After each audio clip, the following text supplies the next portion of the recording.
Shalom, shalom, shalom to some, and shalom to some, and Boker Tov, and all the greetings of the day. I am here today on Titus 2 once again after a long period. I think I've been off YouTube for at least 2 weeks, maybe.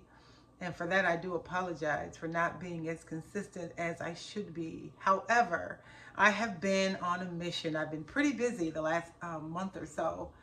I was in Missouri for 2 weeks, for 10 days actually, helping out a young lady who had just had a baby.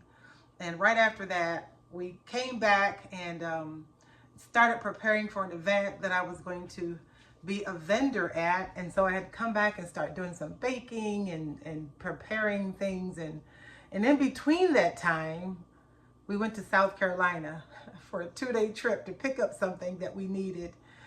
And so it's been a whirlwind. So nevertheless, I'm now home after being in Sukkot.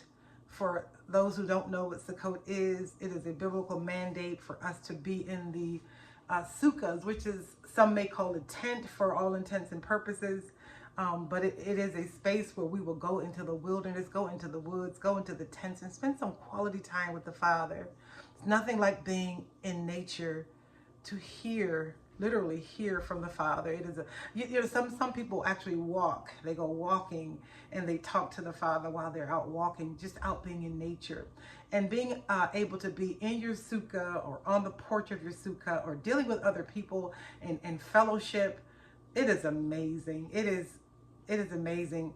We had good word. There was good teaching going on.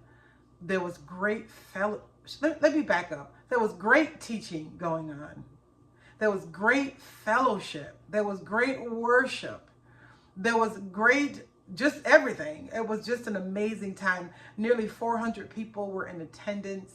And I happened to be with the Great Awakening assemblies under the great Dr. Howard. I don't know, I hope it's okay that I mentioned his name, but nevertheless, that's who we were with this year, and it was a beautiful time. My first time Sukkoting with them, and needless to say, I'll do it again. It was just amazing. The fellowship and just all of the aspects that come, the baptism, the ordinations of installing of the mores, who are their teachers. For some people may call them pastors in the Christian realm arena, but there were mores that were installed, and moras that were female teachers. There were imas that were installed to take the rightful places to be able to teach the young women, as it talks about in Titus 2. And so, as you know, my channel is Titus 2, Living Titus 2. And so I'm all about that life, about teaching the young women, because there's so many things that we just never were taught. Some things we just don't know. And as we are now learning Torah, and as we're now learning what the Bible really says about lifestyle, about marriage, about rearing our children, about so many different things, agriculturally, so many different things, we're trying to get back to the ancient path. I heard one of the Mores say, when we talk about Bible, how far do we want to go? Just how far do we want to go back biblically, Hebraically, in our culture? How far do we really want to go? Some people, may want to start here and the goal is here, but they may say, right here is good enough. I'm good right here. But they realize that there's so much more. There's so many more levels to this awakening. And the closer we get to the goal, the more we let go of this American Western mindset, the more we let go of no longer my will, but truly the Father's will be done. So when I came back from this another 10-day trip in the state of Georgia this time, I came back to my garden because the garden is still growing. And I wanted to show you just some of the things that came out of the garden. There's still a few things out there growing. But my old friend, little friend TJ, while I was gone, he was watering for me and taking care of some things in the garden. But I just want to just kind of show you. I'm going to bring this down if I can and just show you. I went out to the garden and just picked so much peppers. And I'm going to pull it out of the box just so you kind of get an idea. I started pulling them out and I thought, you know what, I'm going to take a minute to just videotape this, because even though you're not home, I will still provide. Although you're not at the house, things are still growing, things are still happening. So this is some fresh parsley that I picked out of the garden this morning. I'm going to actually dry this out and grind it up and use it in any seasonings or soups or anything that I want. But I just want to show you all just actually what came out of the garden today. These are jalapenos. The green ones pretty much are all jalapenos. Look at all these beautiful peppers that came out. Here's some sage that came out of the garden today that I picked. My rosemary bush, unfortunately, fire ants got into that. There was a huge amount of fire ants. So I wind up having to pull out the, I pulled out the rosemary from the roots. I'm going to replant those. But I had to wind up putting some gasoline in those beds in order to kill off the fire ants. Okay, that's the only way to get rid of them. There was a lot of larvae in there, meaning that there was baby fire ants wanting to brood. I had to get rid of all those things. But nevertheless, this is what I wanted to show you, in that while I was out having a most wonderful time with Mishpachah, and more importantly with the Father, he was still over here doing his thing. Abba was still over here providing. He was still over here making sure that there was food growing in the garden. Most of the things that I have are mostly still are all peppers. I did not put any greens in the garden before I left, although I wanted to, I didn't. The only reason I didn't is because I knew I was not going to be around to really nurture the garden the way it needed to be nurtured, like pulling any weeds out and things like that. I wasn't going to be around to do that, to make that garden grow the way it should. So I opted out of it, but it's not too late. I don't think it's too late in my zone to go ahead and plant some. So we'll see. We'll see if that's possible. But I just wanted to kind of give you an idea of stuff that was still growing in an abundance. You know what? Before I left to go to Sukkot in Georgia, I pulled a lot of stuff out of the garden. So believe it or not, there's still stuff in my refrigerator that I now have to figure out, what am I going to do with all these vegetables? What am I going to do with all of these good produce that I have been blessed with? All of these are jalapenos. I may pepper them or pickle them. I really enjoy them that way. But I also may do some stuffed jalapenos and fry them up with a little cheese inside and some bread, what do you call it? Bread coating. There's so many more. Look at there. There's so much more. I just grabbed a box and just went out there and started picking, like, okay, let's do it. Look at all of this. It's amazing. It's just amazing. So for those who have not tried to garden, put their hand to that, try it. This basil, this basil, it smells absolutely amazing. And you put this in your homemade spaghetti sauce, or even if you get it from the can, if you had this growing in your yard, we had a piece just fall. It smells so good. But yeah, even if you bought it from the store, and you decided to throw some fresh basil, some fresh garlic, some fresh onions, some fresh bell peppers, and add it to the sauce that you buy at the store, there's nothing wrong with that. Let's do that. It makes it more meaty and more hearty, and definitely more flavorful. So I just wanted to come and share and just let you all know I am not left. I am still here on this YouTube channel. There's just things going on in my life that has caused me to take a pause for a few minutes. The ladies who you normally see on my channel, they were there as well. They had an amazing time. If you go to their YouTube channel, you'll be able to see some footages that they have just was able to glean. So all in all, a wonderful time. Looking forward again to the next time that we meet. But for those of you who have never gardened, take a minute to figure some things out in your area, what you can garden. It's still maybe not too late. I know in Texas, the weather is still hot there. still in the 90s, somewhere high 80s, you can still do some gardening. You can still plant some stuff. It's not too late. So figure out what you can do in your area.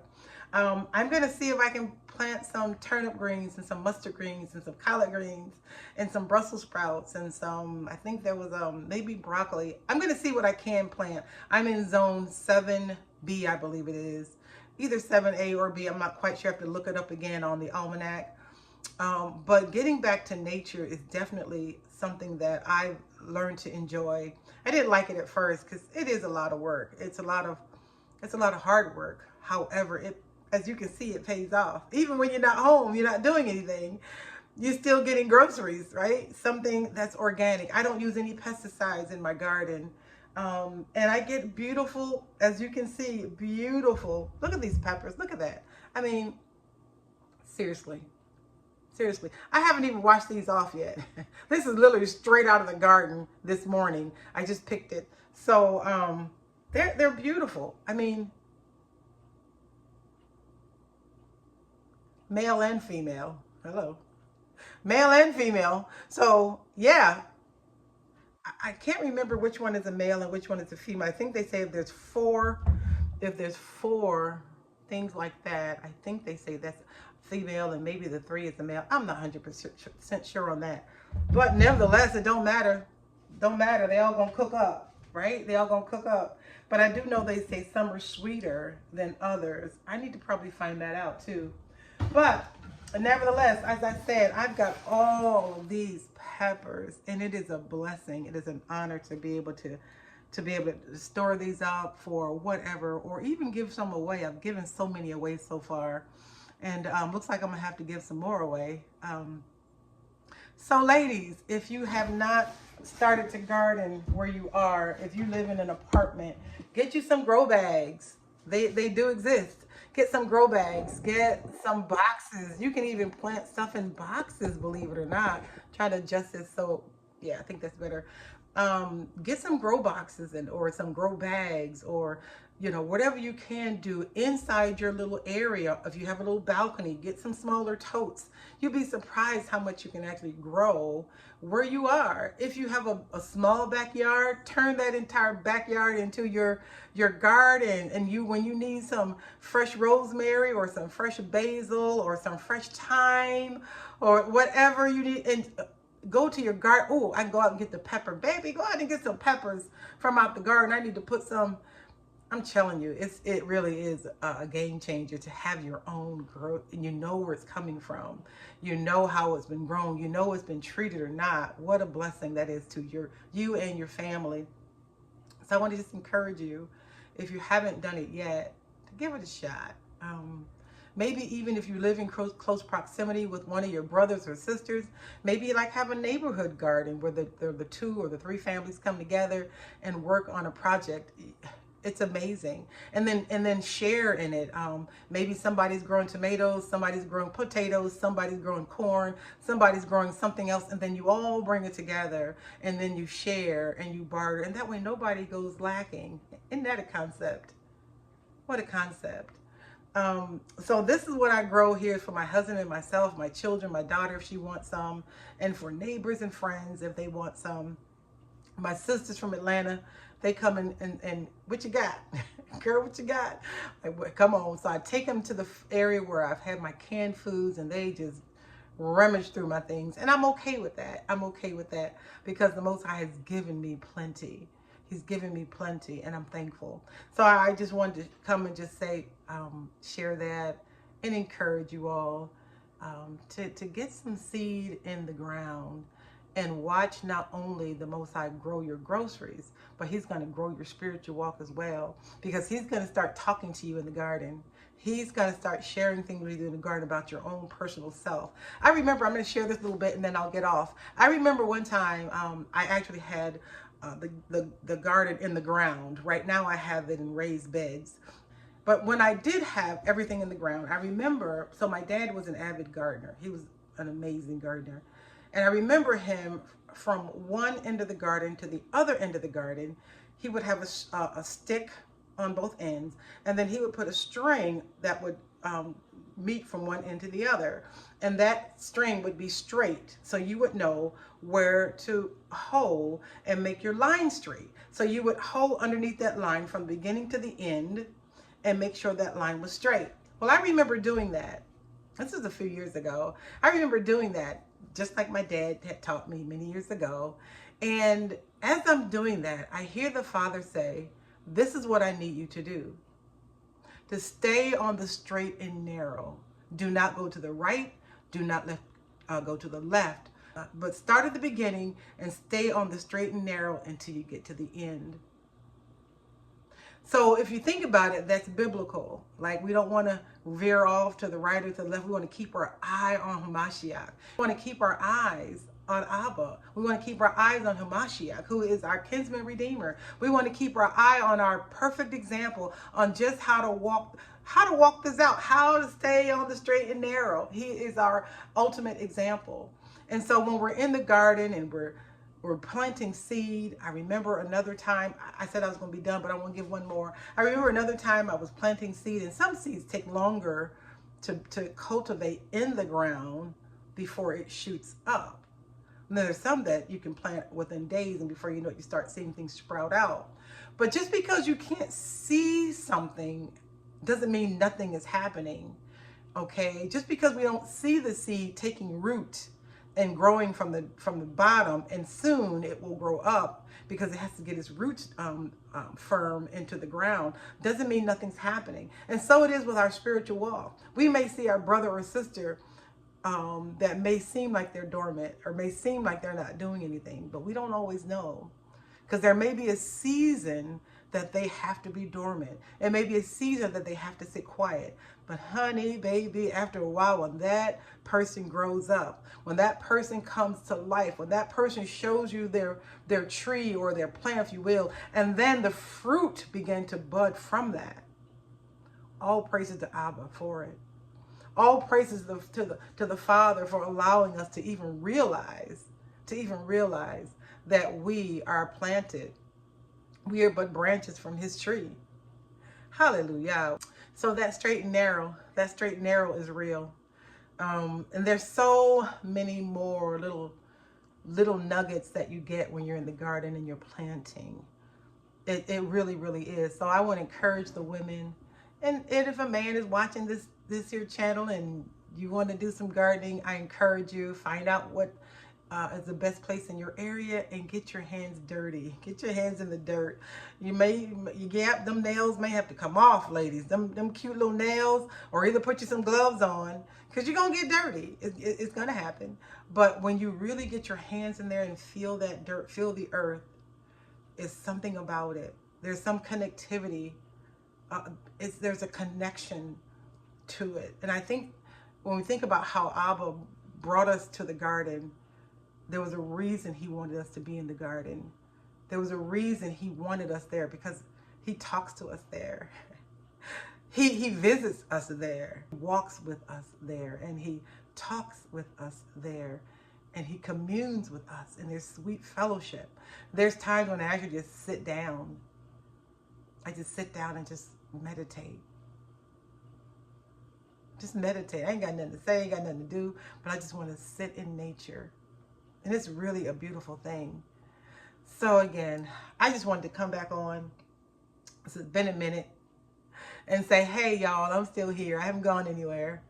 And hopefully I'll be back on real soon with the young ladies. And if not, you will definitely see me on with some nuggets from, whether it be in the kitchen making something, or just a word of wisdom that Most High has put on my heart to share. So until we meet again, I hope you all have a wonderful day, and shalom, shalom for now.